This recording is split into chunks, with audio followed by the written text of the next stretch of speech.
There are 1,456 traditional crafts in Japan, and I'll be sharing each and every one of them. I'm Hana, founder of Oto, helping global brands find the perfect Japanese traditional supplier. And get this, in just 47 prefectures, there are 243 country-registered Japanese traditional crafts and 1,213 prefecture-registered crafts, aka 1,456 traditional crafts in total. Math is mathing. And each craft has its own unique story, rooted in centuries of traditional history, culture, and techniques passed down for generations. From the simple tools used by artisans to the deep cultural connection they have within their communities, these crafts truly represent what Japan is. But every year, small suppliers making these crafts are closing. So throughout these series, I'm going to be sharing one by one all the crafts from the north all the way to the south, uncovering stories behind each craft to raise awareness and help these crafts survive to the next generation. So buckle up, people, because we're about to embark on a journey through Japan together. See you on episode 1. Nibutani is a unique textile deeply rooted in the traditions of Ainu people, or the indigenous people in Hokkaido. The name Nibutani comes from the Ainu word Nibutai, meaning a place with dense forests, where the material of this craft lives. This textile is made out of the inner bark of the trees like ohyo, and the process of making the textile itself is incredibly historic and intricate. So here's how they make it. First, the bark is carefully stripped and then boiled with wood ash, then softened and then spun into making the actual threads. These threads are woven on this traditional Ainu loom, creating a fabric that is lightweight, breathable, water-resistant, and durable. Atsushi was originally crafted for Ainu people's everyday wear, later gained recognition for their functionality and beauty, and became a very sought-after item during the Edo period, used by fishermen, sailors, and even in kabuki costumes. And fast forward to today, in 2013, this craft was designated as a Dento Kogehin, and the Nibutani Craft Cooperative keeps this tradition alive, ensuring that Ainu culture and craftsmanship continue to live in the 21st century and more.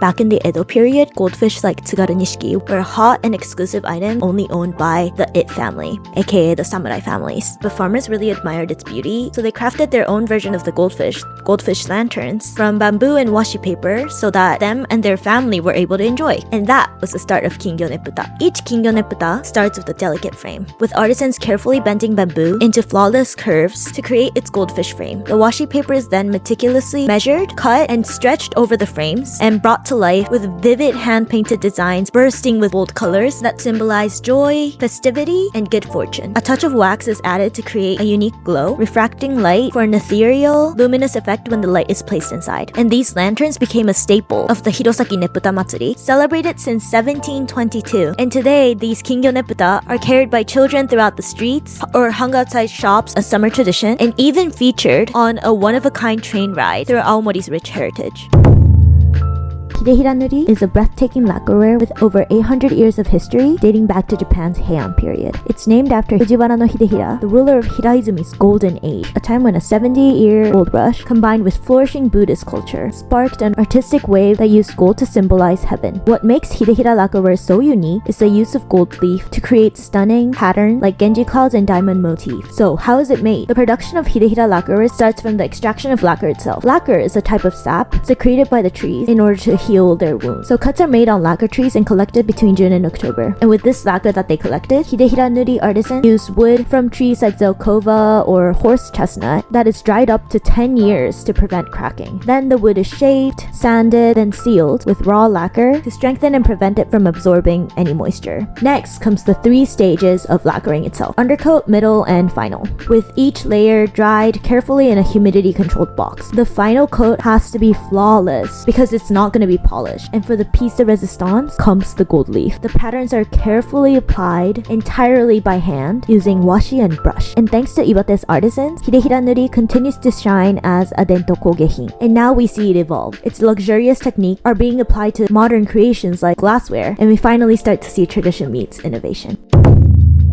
1945, Japan signed a very important document, the surrender that marked the end of World War II. And this document was printed on shiroi washi. One official famously said, "They say washi paper lasts for 1,000 years, so let this treaty last 1,000 years as well." Unlike ordinary paper that is made out of wood chips, washi is crafted from tree bark that has long interlocking fibers. And this unique structure makes washi so durable that it is said to last over 1,000 years. And out of all the washi papers, shiroi washi from Miyagi Prefecture stands out. Its legacies dated back to the Edo period when Lord Masamune encouraged the cultivation of kozo trees, a key material used for washi. This initiative led to Shiroishi being a renowned hub for washi production for its exceptionally high quality and high output that it was often presented to the shogunate and the imperial palace, becoming the go-to choice for official document. And Shiroishi washi isn't just strong, but it's very versatile. It can be stripped into smaller pieces and weaved into a fabric called kamifu, and if you pair it with a paste made out of cognac powder and apply to the washi paper itself, it strengthens even further to create Shiroishi kamiko, which allows it to be dyed and printed for everyday items like wallets or book covers or even full-size bags. And once the strengthened paper is kneaded and softened, it becomes a beautiful white fabric with insulating properties that is perfect for the cold regions of Tohoku. And this technique caught the attention of fashion designer Issey Miyake, creating a range of collections inspired by this beautiful technique. Unfortunately, there aren't any artisans actually making Shiroishi washi like it was used to be made. But the good news is Shiroishi kamiko actually remains with 2 workshops in Shiroishi that still produces small accessories to last a further 1,000 years and more.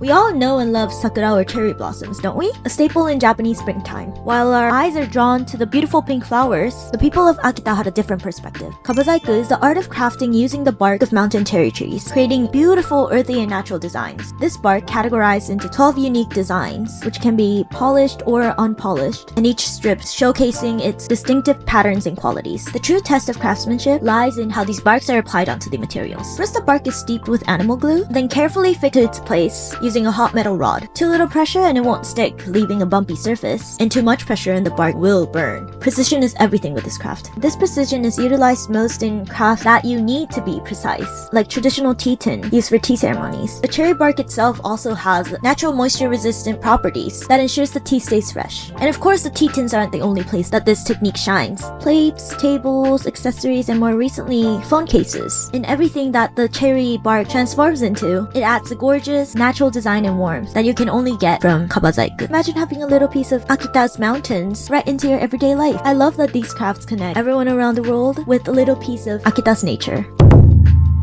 Oatsumagi is this incredible textile tradition hailing from Yamagata Prefecture. The origins of this craft traces back to the Edo period, when this visionary feudal lord, Uesugi Ozan, championed silk production and invited all these master artisans from outside of Yamagata to refine the local weaving techniques. What sets Oatsumagi apart is that all of its designs are created using pre-dyed threads, a technique that ensures intricate patterns that are directly woven into the fabric rather than being added afterwards. This method is complemented by using hiraori, meaning plain weaving, which gives the textiles a smooth, lightweight structure. Over time, this craft evolved into 3 subcategories based on each region: Yonezawa, Nagai, and Shirataka, each developing its own distinctive methods while contributing to the broader identity of Oatsumagi. So starting with the southern region, Yonezawa ori highlights the beauty of natural dyes, particularly the safflower cultivating around this region, that creates the soft, delicate color tones. Over the years, its weaving techniques have evolved to suit modern styles and functionality, creating textiles that seamlessly blend in heritage and contemporary fashion. Moving slightly north, Nagaitsumaki is famously known for its intricate use of the kasuri technique, where each of the threads are pre-dyed to form precise patterns of weaving. The standout feature here is the yoko kasuri method that require meticulous alignment of the dyed threads, a hallmark of Nagai craftsmanship. And at the northernmost point, we have the rarest of them all, Shirataka-tsumugi, produced by just 2 workshops. It features the incredible itajime kasuri technique, where threads are pressed between wooden planks that have carvings in them, only allowing specific sections to absorb dye. The weaving process is just so intricate, even the most skilled artisans can only produce around 30 centimeters of fabric each day. And in 1976, these textiles and their techniques from these 3 regions have come together under the name Oatsumagi and was designated as one of Japan's nationally recognized traditional craft products. Collectively, Oatsumagi represents a perfect harmony of history, artistry, and skill, standing as a vibrant testament to Yamagata's rich textile heritage.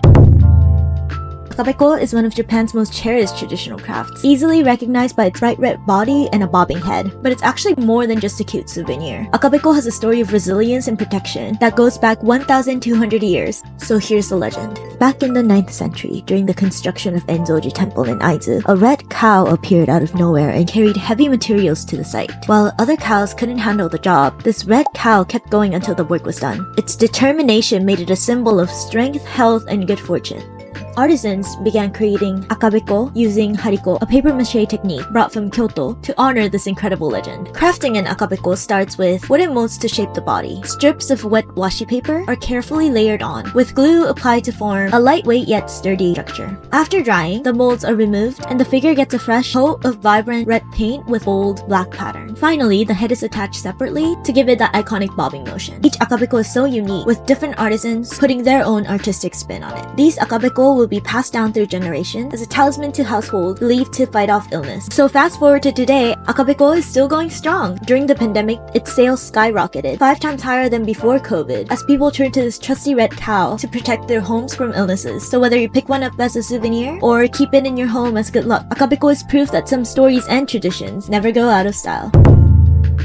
In a small town of Makabe in Ibaraki Prefecture lies a 500-year-old tradition that has lit the path of shrines, temples, and gardens across Japan. Makabeshi doro, or stone lanterns made out of Makabeshi, a type of granite respected for its durability and elegance. The story of Makabeshi started in the late Muromachi period, with artisans creating stone artifacts like 5-ring pagodas and ancient monuments. The granite from this area is known for its fine grain, which allows for precise carving and exceptional durability, perfect for structures designed to withstand the elements. By the Edo period, stone lanterns became insanely popular with shrines and temples, and its techniques refined over time. Master craftsman Kubota Kichibe formalized the traditional methods of creating stone lanterns in the late Edo period, techniques that continue to be practiced to this day and give Makabeshi doro its distinctive handmade charm. Using only chisels and hammers, artisans craft each lantern entirely by hand, employing 18 traditional techniques to complete the entire process. The result? A warm, almost soft roundness in every lantern, far from the cold mechanical sharpness you might expect from granite. Each curve, groove, and surface feels alive, carrying the spirit of the craftspeople that made it. People often place this lantern deliberately to allow the moss to grow over time, enhancing its connection to the surrounding landscape and deepening its natural beauty.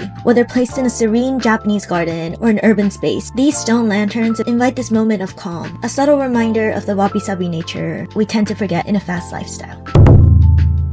Nikkobori traces its roots back to the Grand Edo period, when the construction of the Nikko Toshogu Shrine, which is now a UNESCO World Heritage Site, brought together some of the greatest craftspeople around Japan. And during their free time, what they did was they carved a wooden item as a hobby, which gave birth to the craft that what we know now as Nikkobori. What sets Nikkobori apart is the use of this unique carving tool called the hikkaki, which has this distinct bent tip. This tool allows the carver to pull instead of push, creating deep, powerful, yet really elegant lines. Once the artisans sketch their design onto the wood, they begin carving with the hikkaki knife, making precise cuts that bring the patterns to life and elevate the motifs. And once the carving is complete, the wood undergoes nikkotsuishu, a distinct lacquer technique that involves layering coats of red lacquer and carbon powder, which when polished reveals this vibrant red and black contrast. This finish gives nikkobori their characteristic elegance and durability. The patterns often include motifs inspired by nature like peonies or plum blossom or sakura. Today, nikkobori is used to create this wide range of items, from tea trays to decorative plates to furniture, mirrors, and other everyday items. Each piece carries the mastery of hand-carved craftsmanship, making it much more than just a practical item. It's a work of art.